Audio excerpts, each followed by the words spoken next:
Qu'est-ce que ça mange en hiver? Pourquoi être membre? C'est quoi une église locale en soi? On fait un petit survol, on va pouvoir discuter sur ces éléments-là. Le cours de baptême, c'est le même concept, tu n'es pas baptisé. Tu aimerais comprendre qu'est-ce que ça représente le baptême? C'est une belle opportunité, puis on va cheminer ensemble dans cette démarche-là. Et fameux, le dernier cours, certains se sont inscrits pour le cours de coaching, d'autres ne sont pas encore inscrits. C'est vraiment dans l'optique de je m'investis vraiment dans la vie de quelqu'un. J'aimerais m'investir dans la vie de quelqu'un que j'ai ciblé. Et j'aimerais juste grandir, j'aimerais aller un pas plus loin, réfléchir sur pourquoi, comment, quels sont les objectifs, c'est quoi les pièges. C'est vraiment une introduction, c'est un fondement mais avec des petites perles qui nous aident à réfléchir. Et pour moi, c'est important, cette formation-là, surtout dans notre saison d'église, parce que ça nous amène à réfléchir au lien qu'on veut laisser à la prochaine génération. Et des fois, on aimerait que la personne devienne des mini-moi. Puis cette optique-là, c'est plutôt pas d'être des mini-nous, mais des fondements pour qu'il puisse grandir à l'image d'un mini-Christ. Hein? C'est justement le terme d'un chrétien, c'est un petit à l'image de Jésus, son Sauveur. Alors, c'est pour les informations. La jeunesse, on va en parler de plus en plus, mais certainement que le vendredi soir répond à un besoin plus grand qu'on pensait. On en a parlé à plusieurs reprises et on est en train de mettre en place pour avoir un programme pour le lac Saint-Jean.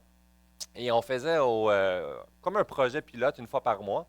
Et on va être rendu qu'on va officiellement, on va lancer, les parents vont être avisés bientôt, mais aux 2 semaines, aux 2 fois par mois.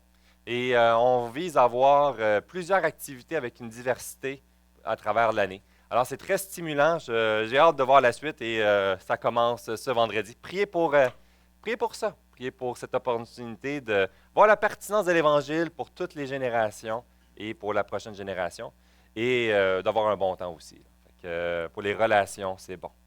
Alors aujourd'hui, on s'attaque à une petite série et c'est dans la 2e lettre de Thessaloniciens. Et j'ai hésité avant de le lancer. Je pensais faire une autre série dans un autre livre. Il y a des thèmes. En réalité, je pense qu'on a des thèmes pour 1 an et demi. Puis là, on doit faire des choix, puis on prie là-dessus. C'est quoi les priorités pour l'Église? Et non juste le fun d'enseigner des livres dans la Bible, mais une réflexion de Seigneur, dirige-nous dans ce qu'on a besoin d'entendre, ce que moi-même, dans ma propre vie, j'ai besoin d'entendre. Et on a fait le 1 Thessaloniciens à l'automne dernier. Hein, j'ai repris le même fond, hein, je ne suis pas zéro original, même thème, persévère. Mais à travers Noël, réfléchissez avec les anciens, priez là-dessus, puis on s'est dit, hey, pourquoi on ne terminerait pas 2 Thessaloniciens? Il y a tellement des éléments qui se connectent.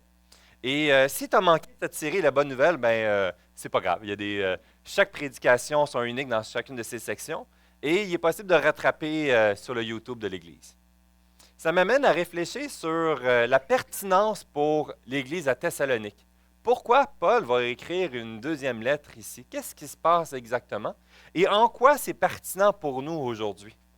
Puis ma réflexion était basée sur, parfois, dans le ministère, lorsqu'on sert ou lorsqu'on veut servir Dieu, lorsqu'on vient à l'Évangile, dans notre relation avec Jésus, on va voir des choses qui nous enflamment pour l'Évangile. Et on va vouloir foncer pour lui.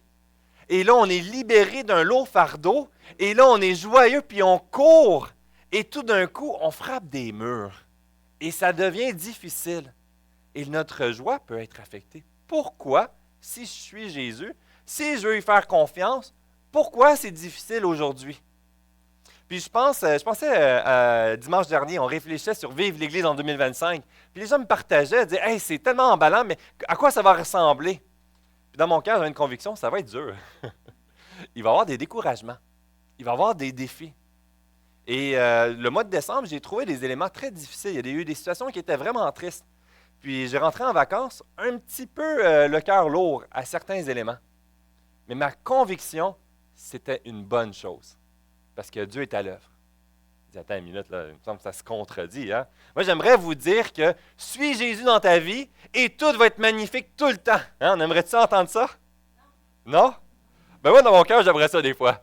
Mais c'est bon, il y a le côté réaliste. Puis il dit, gâcher un peu mon punch de tantôt, mais c'est correct. Il y a une réalité de dire, et si avoir de la souffrance dans ma vie était aussi une bonne chose?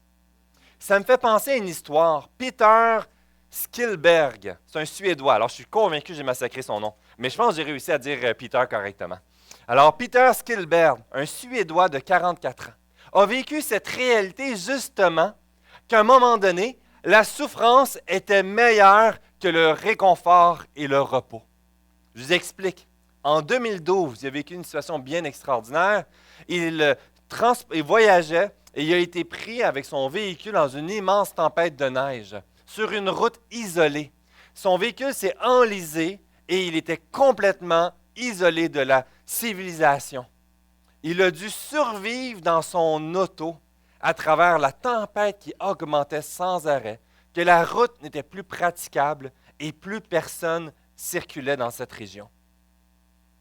Un point tel qu'il a dû se mettre en mode survie et le froid a commencé à s'emparer de son corps.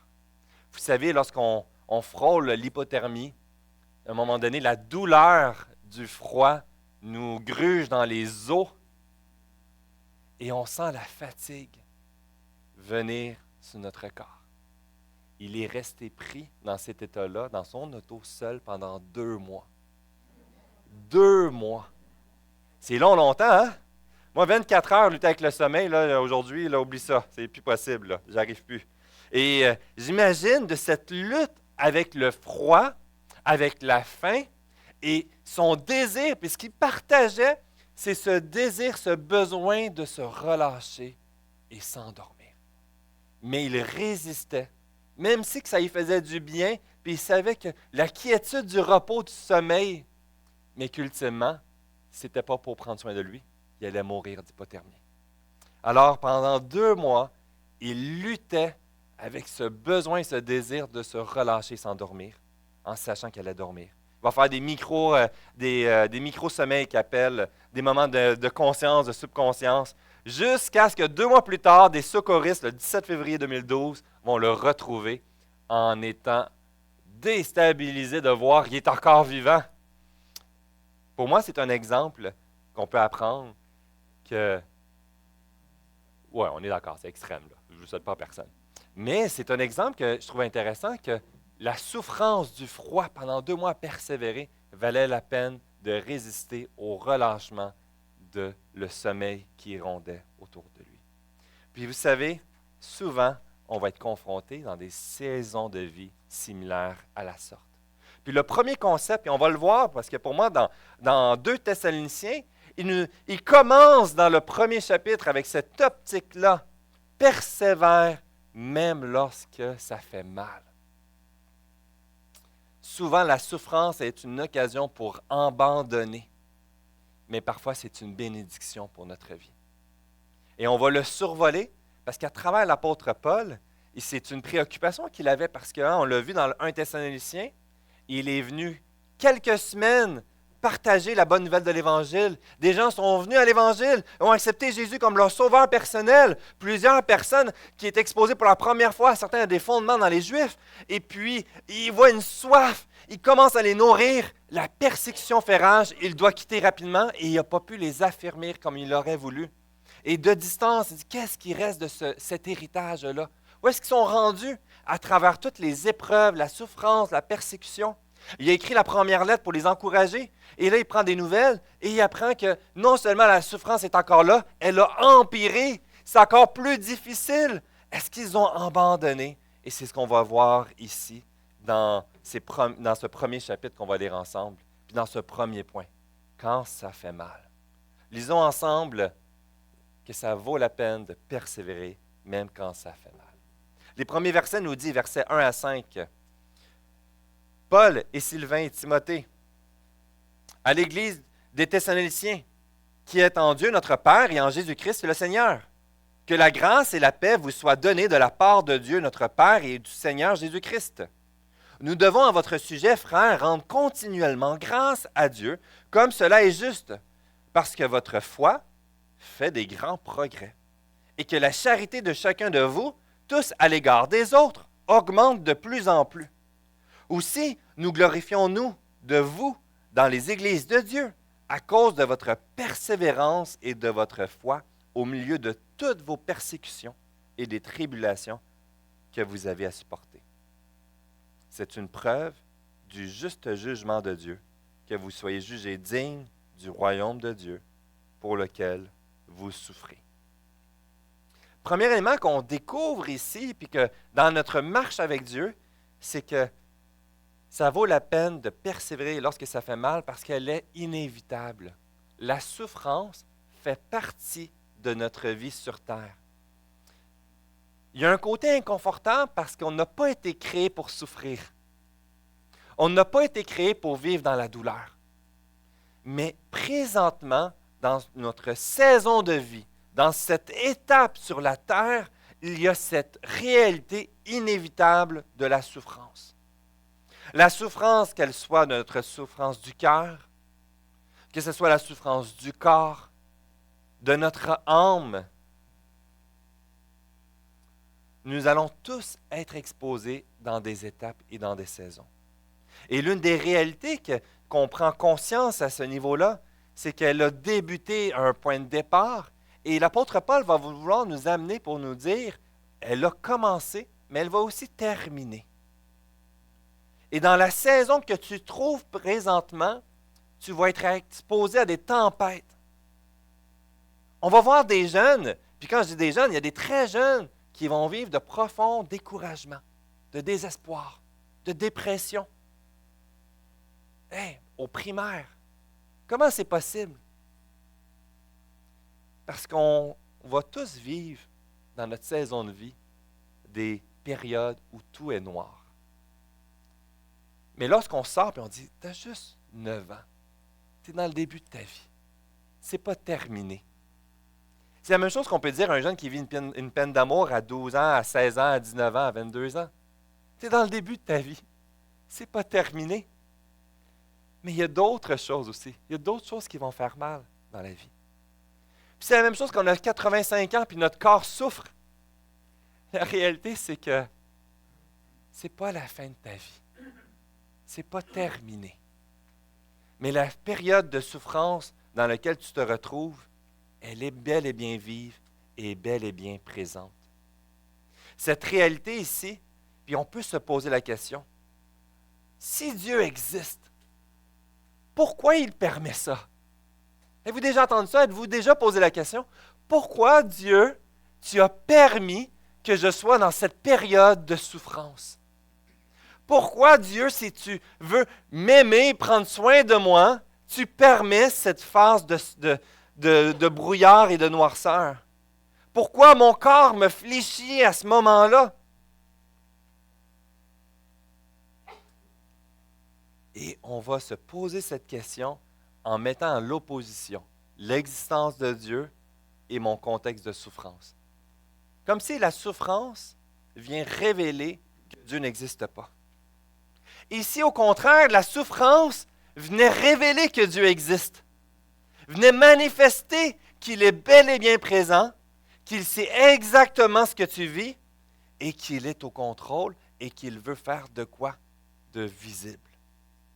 Ce que j'aime ici, c'est qu'au contraire, cette souffrance inévitable est une occasion pour rendre visible ce qui est invisible. Romains chapitre 1 est un passage tellement intéressant qui nous apporte à démontrer le rejet de Dieu et les conséquences que ça l'a amené. Romains chapitre 1, verset 28 nous dit « Comme ils ne se sont pas souciés de connaître Dieu, Dieu les a livrés dans leur sens réprouvé pour commettre des choses indignes. » La souffrance du péché des uns avec les autres, et nous allons subir les souffrances de nos péchés, et nous allons subir les offenses des péchés des autres. Et des pécheurs qui produisent du péché, ça fait surabonder le péché. Et ça fait mal. La vengeance, la colère, la domination, l'injustice. Et si, à travers tout cela, ça venait révéler qu'ultimement, à travers toutes nos sources d'espérance, nous n'arriverons pas à trouver un réconfort sans lui. Et si, à travers la souffrance, nous prenons conscience que notre royaume, notre sécurité n'est pas ici sur terre. Lorsque je cherche, puis je pense qu'on en a parlé dernièrement, mais lorsque je cherche à construire ma vie sur mes piliers et que sur ces piliers-là, ils s'écroulent, je perds ma sécurité et ma joie. Et si Dieu montrait que justement, continue d'avancer parce que ta sécurité sera sur moi. Et je veux me manifester dans ta vie lorsque tout s'écroule et que tu perds tes regards, où est-ce que tu peux voir, où est-ce que tu peux t'y ancrer. Et ce que Dieu il dit ici, ce qu'il démontre, c'est qu'il veut te faire goûter quelque chose que tu ne peux pas voir dans la souffrance. Que lorsque tu vois les choses qui s'écroulent, qui tombent. Cette réalité dans ce passage ici, c'est qu'à travers toute la souffrance dans laquelle l'Église de Thessalonique persévérait à subir les injustices, les faux docteurs, on va en parler dans le chapitre 2, les gens qui vont les amener dans le doute pour leur dire « Vous avez manqué le retour de Jésus, vous avez manqué votre shot. » Puis là, des enseignants, on ne sait pas si c'est par écrit ou quoi, on va en parler plus la semaine prochaine, sur la recherche des signes de la fin des temps, puis qui nourrit les peurs et les inquiétudes, la fin du monde, que ça va être à travers un cataclysme naturel, à travers un météorite, à travers le réchauffement climatique, à travers les incendies, à travers les guerres atomiques. On a toutes ces occasions-là pour dire « Ça ne va pas bien dans le monde. » Je vois aucune sécurité. Et c'est une bonne nouvelle, parce que c'est une démonstration que ça ne va pas bien et qu'on a besoin de découvrir notre sécurité en celui qui est dans les cieux. Ça vient nous forcer à découvrir que où est-ce que mon regard était porté sur quelque chose de très tangible. Finalement, si je repose ma sécurité et ma joie, c'est une question de temps avant que ça s'écroule. Je parlais avec, il y a quelques années, une personne qui était un fonceur dans la vie. Puis il avait connu toutes les choses de Dieu, puis il savait que Dieu existait, et on lui parlait de l'Évangile, puis on priait pour lui. Mais il n'a pas le temps parce qu'il veut goûter la vie. C'est un sportif, c'est un ci, c'est un ça. Puis à un moment donné, il est allé faire du ski alpin, un genre de compétition, quelque chose du genre, puis il s'est cassé les 2 jambes. Puis il était dans le lit d'hôpital avec les 2 jambes cassées, puis il regardait le ciel comme ça, le plafond. Puis il dit, bon, c'est la seule façon que je suis forcé d'être arrêté puis de regarder en haut. Puis je sais, Dieu, que tu es en haut. OK, je t'écoute. Et ça, c'est ça que ça y a pris. Puis quand il me parlait avec moi, il a dit, j'ai toujours foncé, puis j'ai été obligé d'être arrêté, les 2 jambes cassées pour regarder en haut. Puis c'est là que Dieu m'a parlé dans ma vie. Il y a plein d'histoires comme ça. Je trouve ça tellement intéressant. Il aurait pu dire, si Dieu t'existe, pourquoi t'as permis que je me casse les jambes? Et sa sécurité. Mais pourtant, ça l'a forcé de découvrir quelque chose qui était invisible à ses yeux lorsqu'il fonçait la tête première. Je pense qu'il fonctionne de la sorte dans plein de façons dans nos vies différemment. Puis dans les premiers versets, on découvre Paul qui est rassuré dans son cœur parce je suis convaincu qu'il aurait voulu être avec eux pour les rassurer, les encourager, les affermir. Puis à travers l'épreuve, il dit, est-ce qu'ils vont abandonner la foi? Est-ce qu'ils vont vivre encore? Et qu'il entend qu'ils sont éprouvés, ils ont des doutes, ils ont de la misère, mais il contient leur regard sur Christ, à lui faire confiance, puis à le laisser prendre soin d'eux. Et qu'est-ce que ça l'apporte? C'est une reconnaissance de l'apôtre Paul. Wow! Le regard est à la bonne endroit. Quel réconfort! Ce n'est pas des chrétiens matures, ce n'est pas des gens qui sont des grands connaisseurs, mais ils sont en train de s'approprier l'Évangile concrètement dans ce qu'ils vivent, puis ça fait mal, et ça vaut la peine de garder le regard là. Ça vaut la peine, et ça produit la croissance dans leur vie. Hein, le verset 3b, parce que votre foi fait de grands progrès. La charité de chacun de vous, à tous égards, des autres, augmente de plus en plus. Il y a une œuvre de croissance que Dieu veut utiliser à travers la souffrance. Il y a des choses que Dieu veut mettre en lumière. Et quand je suis au contrôle de ma vie, je n'ai pas besoin de lui. Quand je suis au contrôle de mes moyens, je peux y arriver par mes propres forces. Mais quand ça fait mal, ça me force à me poser des questions. Vous savez, hein, quand on place de l'argent, puis que la bourse va haut, puis que ça amplifie, puis là, les bitcoins, puis là, les gens ils disent « Wow, ça vaut $1 milliard, je ne sais pas combien. » Puis là, on achète ça, puis là, les gens mettent de l'argent, puis là, ça s'écroule. Ah, crise de cœur! Notre sécurité, hein, fait comme ça. Et ce qu'on découvre, c'est que Dieu veut mettre en lumière le fondement sur lequel tu peux mettre ta sécurité. Et lorsque je souffre, ça me force à me poser les questions. Pourquoi je réagis comme ça? Quand ça fait mal, pourquoi je deviens aussitôt amer? Quand ça sort de ma zone de confiance, pourquoi la colère ressort si rapidement que ça? Et s'il y avait de quoi dans mon cœur caché, que je trouvais ma joie, puis que Dieu voulait faire du ménage dans ma vie, puis qu'à travers ces périodes, il les permet, il les utilise pour m'amener à grandir.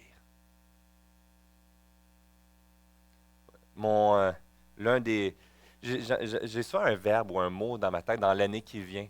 Puis ce qui revient de l'année 2024, puis dans les autres années, puis dans ces années-là, qui s'en vient 2025, il y a un concept de résilience. De vouloir foncer, mais avec résilience. Parce que combien de fois j'ai voulu foncer dans des projets, voulu foncer pour servir Dieu, puis bang! Je suis arrêté. Puis j'ai toute mon énergie, j'ai mon enthousiasme, puis les choses me retiennent, puis ça me met en colère. Parce que mes raisons sont bonnes dans ma tête. Je veux y arriver. Puis le Seigneur, il dit, « Hey, fais-moi confiance. J'ai besoin de ces périodes-là. » Puis dire, « OK, Seigneur, prends ma vie. » Mais sans ça, je vais dire, « Oui, oui, Seigneur, amen, amen, amen. » Ici, la souffrance permettait de révéler ce qui était caché dans nos cœurs. Des choses qu'on ne veut même pas nous-mêmes entendre et voir. L'estime de soi, la richesse, l'acceptation des autres, la popularité,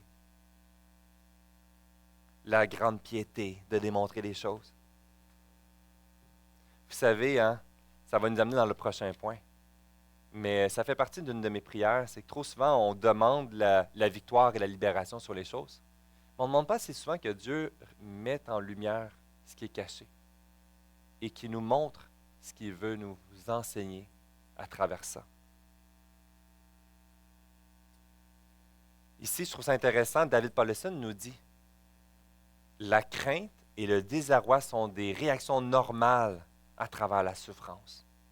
Mais la situation s'aggrave lorsque Dieu ne fait pas partie du processus. Et parfois, notre douleur augmente. Nos sentiments d'insécurité sont amplifiés de plus en plus, tant qu'on n'arrête pas, puis qu'on s'en remet à lui. Seigneur Dieu, prends cette situation-là. Je l'ai partagé quelques fois, mais vous savez, quand j'étais président de copropriété, puis c'était mon champ missionnaire, puis je voulais gagner les relations, puis je trouvais ça tellement cool avec les personnes qu'il fallait visiter, quoi que ce soit, sur un 32 maisons. Et puis finalement, c'était des mises en demeure, c'était des poursuites, c'était des engueulades, des voisins qui cognaient dans ma porte durant le repas, puis qui criaient devant chez nous. Puis c'était juste, que c'est ça, cette affaire-là? Ils regardent dans les fenêtres pour être sûr que je suis là parce qu'ils veulent laver leur linge sale, qui m'envoient des mises en demeure parce que je suis l'ambassadeur de la copropriété. Je faisais de l'insomnie. Puis il y avait une dame, je le dis, elle était allée étudier en droit pour au mieux nous poursuivre. Puis c'est moi le président, puis je me dis, hey, c'est mon champ missionnaire, je veux connecter avec les gens. Qu'est-ce que je fais là? Puis à un moment donné, en pleine nuit, insomnie par-dessus, insomnie. Je me réveille dans la nuit avec une boule de stress. Puis à ce moment-là, Seigneur, je ne suis plus capable. Je t'en remets la situation. Puis ça m'a enlevé ce poids-là sur les épaules. Sans le comprendre, j'ai essayé de contrôler la situation. J'avais peur des conséquences possibles. Puis je comprends ici ce que c'est en train de dire. C'est que la situation va s'aggraver dans la souffrance, dans la douleur, dans le découragement, dans la colère, dans l'amertume. Tant qu'on n'est pas capable de dire, Seigneur, je te le remets. Et c'est un encouragement que l'apôtre Paul a goûté. Puis vous savez, dans cette situation-là, quelques jours après, la dame vient me voir et elle dit, je ne sais pas pourquoi je réagissais comme ça. Là. J'ai cancellé la mise en demeure, la poursuite. Là. On oublie ça. Vous savez, 6 mois après, j'ai mis la maison à vendre, je suis parti. Puis une autre situation, puis elle est repartie en cours, puis elle est repartie en procès pour le prochain président. Je dis, wow, Seigneur m'a sauvé de là, m'a sorti, mais il a pris soin de moi, puis il a mis un calme. Mais tant que j'essayais de contrôler à travers ma sagesse, mes compétences, mon tenté d'être diplomate, ça n'allait nulle part. C'est un lourd poids qui ne m'appartient pas. Seigneur, prends ma vie. Et ce qui nous apporte ici dans cette deuxième réalité, c'est que c'est inévitable. Persévère même quand ça fait mal, parce que Jésus veut et il est ton refuge. La justice de Dieu est bien meilleure que ma vengeance personnelle. Et ça, je trouve ça tellement intéressant parce que on découvre la vengeance de Dieu puis la vengeance personnelle. Puis quand tu étudies dans les Écritures, tu découvres que la vengeance de Dieu est en réalité la justice parfaite de Dieu. Puis ma vengeance à moi, c'est ma recherche de revendication de ce qui me semble bon, puis de vouloir redistribuer la douleur que tu m'as fait subir. Ici, il y avait quelque chose de bien meilleur. Et qu'en commençant, c'est de t'en remettre à celui qui veut prendre soin de toi. C'est pas juste tu vas souffrir en attendant, fait que endure puis on se reparle plus tard. Des fois, on voit Dieu de la sorte. C'est comme dire qu'un jour au ciel, ça va être terminé, mais en attendant, arrête de chialer puis avance. Non! C'est pas ça! Ce qui est en train de manifester ici, c'est qu'il y a une œuvre qu'il veut prendre soin de toi. Il veut que tu te laisses tomber dans ses bras parce qu'il veut t'attraper. Les versets 6, ça continue ici. Car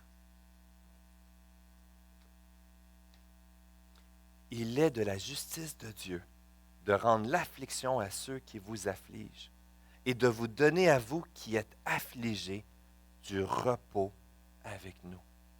Lorsque le Seigneur Jésus apparaîtra du ciel avec les anges de sa puissance.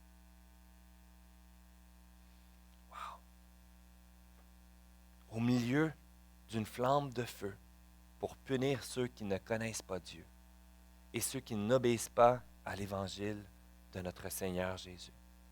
Ils auront pour châtiment une ruine éternelle, loin de la face du Seigneur et de la gloire de sa force. Lorsqu'il viendra pour être en ce jour-là glorifié dans ses saints et admiré dans tous ceux qui auront cru, car notre témoignage auprès de vous a été cru. Ici, c'est une section qui est tellement intéressante, puis c'est rempli d'encouragement. Toujours dans le contexte, présentement, il y a des faux docteurs qui mettent le focus à la mauvais endroit. Ils sont en train de les amener dans le doute à discerner le moment que Jésus va revenir. Et ça, l'apôtre Paul va être sévère, il va les reprendre. Ici, il va ramener sur un focus, et dans 2 Thessaloniciens, il y a des éléments qui nous aident à construire sur notre compréhension sur comment va fonctionner la fin des temps, ces points de repère. Mais parce que l'objectif n'est pas de nous donner une description claire de l'ordre, mais bien de nous mettre des ancrages pour que nous demeurions dans la paix et la joie en attendant son retour. On va le voir dans le chapitre 2 aussi, mais les infos qu'il fait, c'est justement pour réfuter les faux arguments des faux docteurs autour de Thessalonique qui sont peut-être venus les visiter ou qui ont écrit des choses pour leur dire « Voici, vous avez manqué, voici la date, voici les choses. » Puis ce qu'il est en train de dire ici, c'est, on a vu dans un Thessalonicien, il va revenir dans les airs, puis il va prendre ceux qui sont morts en premier et ceux sur la terre en deuxième. C'est ce qu'il nous enseigne dans un Thessalonicien. Dans 2 Thessaloniciens, ce qu'il est en train de nous dire, c'est que par la suite, il va descendre sur la terre et le jugement aura lieu pour ceux qui auront rejeté Christ. Vous savez ici, là on découvre cette assurance qu'à travers toutes ces insécurités qu'on peut vivre, le temps qui perdure, qu'à travers toutes les occasions de la terre va être détruite de telle façon, il dit « Hey, c'est moi le Créateur, je vais revenir sur terre. Je ne vais pas manquer mon coup et dire « Ah, zut, pelaille, la terre est détruite, c'est fini, j'ai manqué. Bon, ben désolé, meilleure chance la prochaine fois. » Non! Ce qu'il est en train de dire, c'est que tous les signes alarmistes sont présents pour démontrer que ça ne va pas bien. Tout souffre. La souffrance a touché toutes les sphères de la création. Et si tu veux construire ton royaume dessus, ta sécurité, c'est comme la personne qui va dire « Hey, j'ai mon fonds de pension, on vend en tout, chérie, puis on s'en va sur le top d'un volcan qui est sur le bord d'exploser, puis on va se construire de quoi de magnifique parce qu'il n'y a personne, ça va être tranquille, puis la vie est magnifique. Quelle belle sécurité, hein? On est mieux de ne pas faire ça, hein? On est d'accord. Hein? Il y a une grande foi. Ouais, on peut dire pas l'y rendu là. Mais à ce niveau-là, c'est un peu ce qu'on essaie de faire sur la Terre, de mettre toute notre sécurité sur cette période qu'on sait que ça va s'écrouler à un moment donné. Mais je ne suis pas appelé à vivre dans la peur. Ce qu'il est en train de dire, c'est oui, tu peux te construire sur le volcan parce qu'il dort. Mais sache qu'à un moment donné, il va se réveiller. Mais je venais te chercher au bon moment. C'est ce que l'apôtre Paul est en train d'instruire à Thessalonique. Tu n'as pas à avoir peur. Et tu vis des injustices. À travers le fait que Jésus est notre refuge, on découvre qu'il va revenir, mais on découvre aussi qu'il veut manifester sa véritable justice. La vengeance de Dieu n'est pas notre vengeance à nous. Ce qu'il est donc en train de dire, c'est qu'il va se manifester d'une façon bien particulière.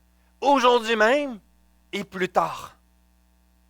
Aujourd'hui même, il exerce des jugements qui sont particuliers. Je trouvais ça intéressant, une liste. Hein? Il dit, regardez dans les Écritures. Voyez les gens qui se sont opposés contre Dieu et la conséquence qui est tombée sur eux. Pharaon va tenter de noyer tous les nouveau-nés, aura son armée noyée dans la mer Rouge. Aman, qui voulait éliminer les Juifs, subira son propre sort. Hein? Toute une histoire de fou.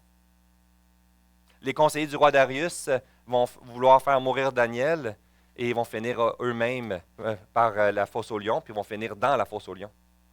Les chefs religieux vont faire crucifier Jésus en espérant de préserver la nation.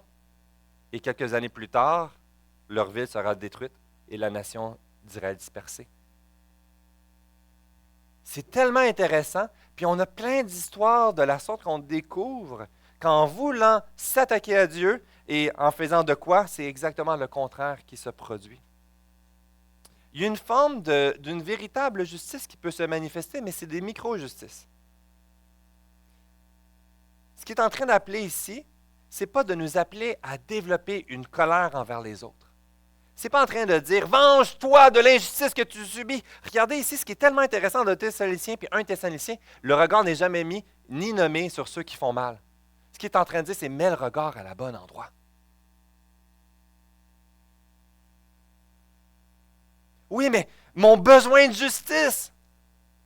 Oui, mais sache qu'une plus belle et parfaite justice va se manifester. Et elle a déjà eu lieu et elle va s'accomplir parfaitement à son retour. Ce qu'il est en train de mettre ici, pour nous, il y a deux éléments d'encouragement dans le refuge. C'est que Dieu sait bien plus ce que tu vis et il a établi les limites de l'injustice. Il a établi aussi les limites de la manifestation d'une véritable justice. Parce que par moi-même, je pourrais déraper. J'ai tout ce qu'il faut. Qu'à travers la souffrance, je dérape dans mon cœur. Puis il est en train de dire, ça m'appartient à moi. Fais-moi confiance. Puis ici, il y a un terme qui est intéressant. Il dit, moi, ce que je veux que tu goûtes, ce n'est pas ta petite vengeance. C'est je veux te faire goûter du repos. Du repos. Je souffre, je suis éprouvé, j'ai mal à mon cœur, puis tu me dis, repose-toi. Le mot repos, on peut aussi dire un soulagement, une délivrance, une absence de pression. Ce qu'il est en train de dire, c'est justement, remets-toi dans mes mains. Et c'est comme l'image d'un arc qui est les épreuves de la souffrance, le temps de plus en plus, puis tu sens que la corde est sur le bord de lâcher. Puis tu es en train de dire, moi, ce que je veux faire, là, c'est relâcher cette tension dans ta vie. Les croyants, on va tous être accablés, parfois par petites périodes, puis des fois à l'extrême. Mais ça va manifester aussi, comme on a dit dans le début, sur quoi notre sécurité est. Est-ce que je vois Dieu comme étant mon porte-bonheur? Ce qui m'a frappé, c'est que parfois, on va voir des gens qui vont aller voir dans les spotets d'Alma. Ils nous demandent de « je cherche un chaman, je cherche un ci, je cherche un ça, puis je cherche une place pour aller prier à l'église. » Mais en réalité, les personnes, ce qu'ils désirent, c'est avoir le plus de probabilité de chance pour avoir ce qu'ils désirent dans leur cœur. C'est exactement la même chose que dans mon cœur, je peux chercher. Je veux voir Dieu dans lui qui va répondre à mes besoins, à ma sécurité. Mais je passe à côté des choses. La souffrance va révéler finalement sur quoi repose ma foi. Sur le fondement, sur la fondation de l'œuvre de Christ ou sur le petit Jésus qui est mon porte-bonheur, mon petit éléphant quand je joue au bingo avec le trompe levé dans les airs. Déjà vu ça? Une autre génération peut-être. Hein? En tout cas, il y en a qui jouent encore, mais on ne joue pas au bingo. On en parlera plus tard. Mais bref, c'était populaire. Puis là, les gens avaient tout leur porte-bonheur de trucs. Je me souviens quand j'étais jeune, les mineurs avaient le droit d'aller à ces endroits-là, puis j'allais, puis ça fumait, probablement, c'était traumatique. Mais tout le monde avait son petit bibelot porte-bonheur pour augmenter les chances de gagner son petit lot. Puis il touche pas à sa carte, puis il touche pas à son porte-bonheur. C'est un peu ce qu'on fait des fois avec Dieu. Puis lorsque ça ne marche pas, mais là, on est déçu. On va vouloir changer de porte-bonheur. C'est pour ça que quand quelqu'un fait profession de foi et veut se faire baptiser, on dit toujours sur la déclaration de ta foi. Mais le baptême, c'est un début. Vouloir suivre Christ, c'est une chose. Mais le suivre et le remettre le premier dans sa vie, c'est une autre chose. Les souffrances, les épreuves de la vie du quotidien vont révéler nos aspirations. Et dans cette période-là, on va voir et on va goûter quelque chose de bon lorsqu'on s'abandonne dans ses bras. De lui dire, à toi la vengeance, à toi la justice, à toi seul, je veux te faire confiance. Même si je ne le vois pas, je veux découvrir quelque chose d'invisible. Et c'est là que ça découvre que finalement, dans notre vie, on passe de l'amertume à une paix. On passe d'une douleur profonde à une quiétude. Je parlais avec Mme Suzette, quand ça, vendredi? Je ne me souviens plus. Samedi, on est quand? En tout cas, bref, je parlais avec elle, puis elle partageait la douleur profonde d'avoir perdu son garçon. Je ne peux pas comprendre cette douleur-là. Elle me dit, tu sais quoi? Il y a une paix que je goûte présentement. Ça n'a pas de bon sens. Des fois, on va découvrir des gens en fin de vie, puis qu'on est plus triste qu'elle. Comment c'est possible? Il y a une grâce et il y a un repos qu'elle est en train de goûter à travers son Sauveur Jésus, puis qu'on ne peut pas saisir. Elle voit quelque chose d'invisible, elle devient visible dans sa vie, elle. Puis pour nous, on ne le saisit pas dans notre vie. C'est ça ce concept-là qu'on parlait tantôt, de la souffrance rend quelque chose d'invisible de visible. On découvre quelque chose qui aurait été insensé pour nous. Quelqu'un a dit, prouve-moi que Jésus existe. Mais il y a de quoi d'invisible si tu ne le regardes pas à la bonne place. Moi, ce que je dirais, c'est cherche-le. Puis tu vas découvrir quelque chose que tu n'aurais jamais vu. Mais cherche-le sincèrement. Demande-lui. Moi, je peux te partager ce qu'il fait dans ma vie, mais il va se manifester d'une façon unique à toi. J'aime tellement entendre les témoignages des gens. J'aime aller voir des personnes prendre un café, décaf ou pas café, même les anti-cafés, je vous aime aussi, puis on va prendre un thé ou un verre d'eau ensemble. Mais j'aime entendre ce que Jésus fait ensemble, puis j'aime les cafés, puis c'est une opportunité. Puis ce que je découvre à travers ça, tout le monde a une histoire unique, dans des séminaires de souffrance uniques. Puis ça nous a ramenés à goûter sa glorieuse grâce. Ça nous amène tous à le même endroit. Mais le parcours, la vitesse, le rythme, la saison, tout est particulier. Vous savez, ça me faisait penser un peu à l'image d'une grande guerre. Puis que là, le royaume se prépare. Puis vous savez, on fait des coupures de finances, de ressources, d'argent, de nourriture. Tout est concentré sur la guerre pour défendre la nation. Et puis que là, l'armée est au front, puis une grande bataille décisive. Et ils ont gagné la guerre, c'est terminé. Mais au pays encore, les villageois ne savent pas, puis ils continuent à se préparer, puis ça travaille. Il y a un messager qui doit quitter le front pour courir, pour annoncer cette bonne nouvelle. Puis des fois, il y a une longue distance qu'il devait parcourir pour se rendre. Puis ce messager-là, pendant qu'il court, va croiser d'autres citoyens, va croiser d'autres personnes, puis il va dire, viens t'asseoir. Pourquoi tu cours de même? Tu es tout seul, là? Viens dormir un peu. Il dit, j'ai pas de temps, faut que je cours. Puis les gens veulent l'amener pour arrêter, pour dire, calme-toi. Mais l'importance pour lui, c'est la préciosité et la grandeur de cette nouvelle. Et ça vaut la peine de continuer de courir, même si il est rendu tout sale et qu'il pue, même si il est fatigué et a envie de dormir, même si que les gens veulent de dire passe une nuit ou deux, il faut que je coupe. Puis, vous savez, souvent, on voit dans les histoires que les gens arrivaient jusqu'à mourir rendus à la destination. Mais enfin, cette nouvelle, cette grande nouvelle venait célébrer. Puis, ultimement, la victoire avait déjà eu lieu, mais un coup arrivé, les gens célébraient et là, ils arrêtaient là, cette préparation de guerre et il y avait une crainte qui était en arrière, une hâte que ça se produise. Et c'est un peu ce qu'on goûte parce qu'à travers cette grande nouvelle, la gloire et de ce qu'il vient annoncer, c'est pas lui qui a fait la victoire de la guerre. C'est pas lui qui a vaincu tout le monde. C'est un petit jeune de 14 ans, de 12 ans qui court de même, un bon coureur. Mais la glorieuse nouvelle est manifestée à travers la course de ce jeune homme jusqu'à la destination. Puis c'est un peu ce que nous sommes à travers l'œuvre de l'Évangile dans la vie, lorsqu'on court pour l'Évangile, qu'on s'en remet à lui, qu'on fait confiance, puis qu'on avance dans la bonne direction. Et ultimement, il y a une gloire qui en émane, une bonne nouvelle qui déborde. C'est pas parce qu'on est bon, c'est pas parce qu'on est la meilleure personne, le plus beau, mais c'est parce que cette bonne nouvelle de l'Évangile, puis de Christ qui a accompli, va se dégager dans les beaux moments, mais aussi dans les moments de souffrance. Verset ici, 11, qui termine cette section. 11-12.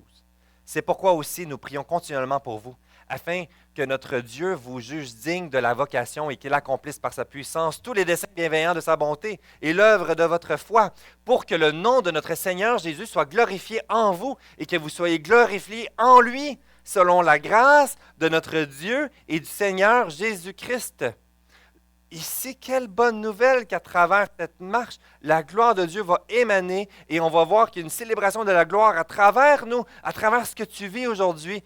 Christ se glorifie. Et ce qu'on voit ici, c'est le témoignage, la puissance de dire comment ils font pour avoir ce repos-là, comment ils font pour persévérer à travers ces découragements. Puis les gens disent, il y a de quoi qui est différent, qui est spécial. Et ça proclame cette bonne nouvelle. Pourquoi ce jeune-là continue de courir, puis qu'on le voit, puis on dit, arrête-toi, repose-toi. Mais il est convaincu que ça vaut la peine parce qu'il a été transformé par cette bonne nouvelle qui s'en vient transmettre. Comme un enfant de Dieu, comme dans ma propre vie, j'ai besoin d'être transformé, de m'abandonner, de goûter sa grâce qui est glorieuse. Quand ça va bien et quand ça va mal, je le goûte encore plus. La souffrance des croyants est l'un des témoignages les plus visibles que Dieu existe. C'est aussi pour cela que Dieu permet la souffrance. Plusieurs éléments. Parce que la terre souffre par notre désobéissance, parce que c'est un rappel que notre sécurité et notre royaume pour l'éternité n'est pas ici, mais il y a quelque chose de plus magnifique et de plus grand. Puis dans 2 Thessaloniciens, il va nous remettre le regard pour dire, c'est là-bas qu'on s'en va.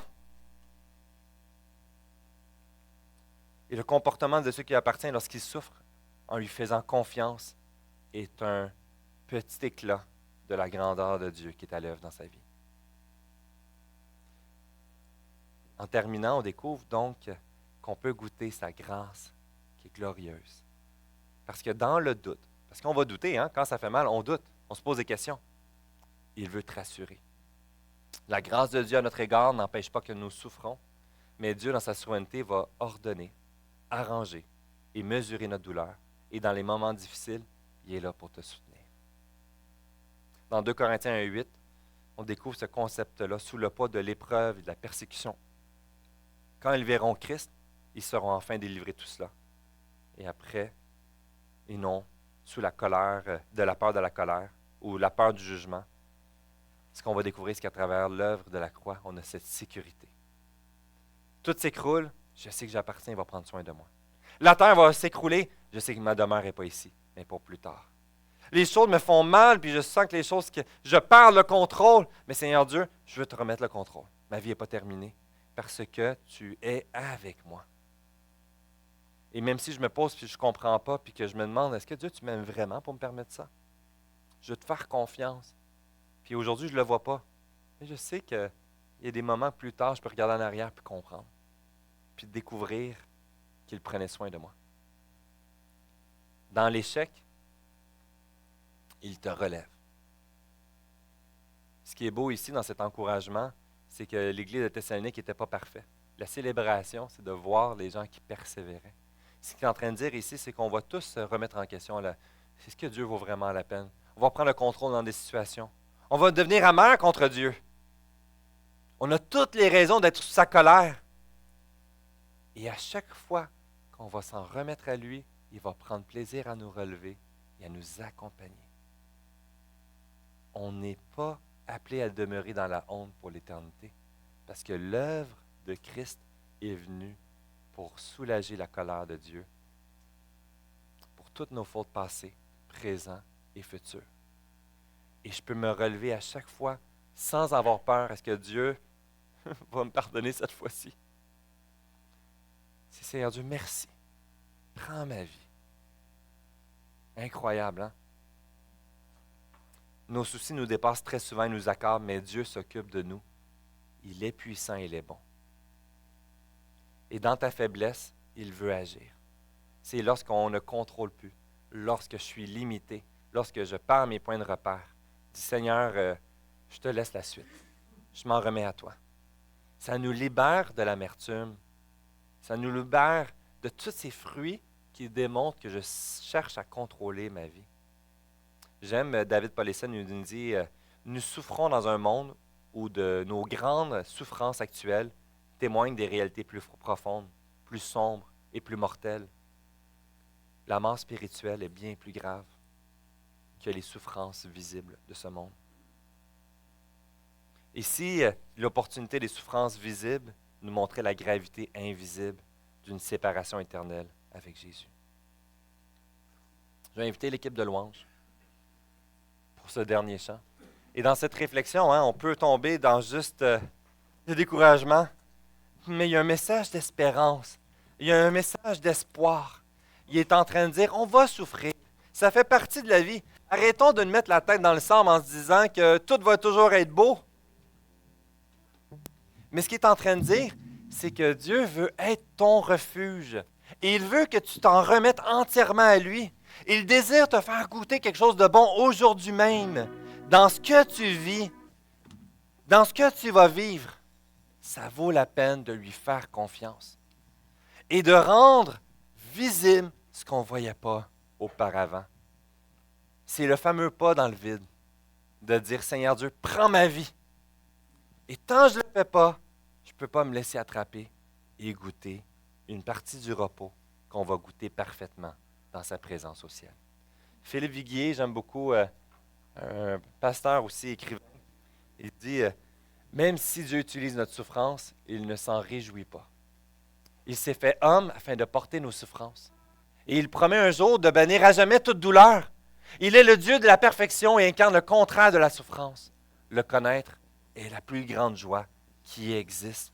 Aujourd'hui même, on veut le célébrer parce qu'il est au contrôle de tout.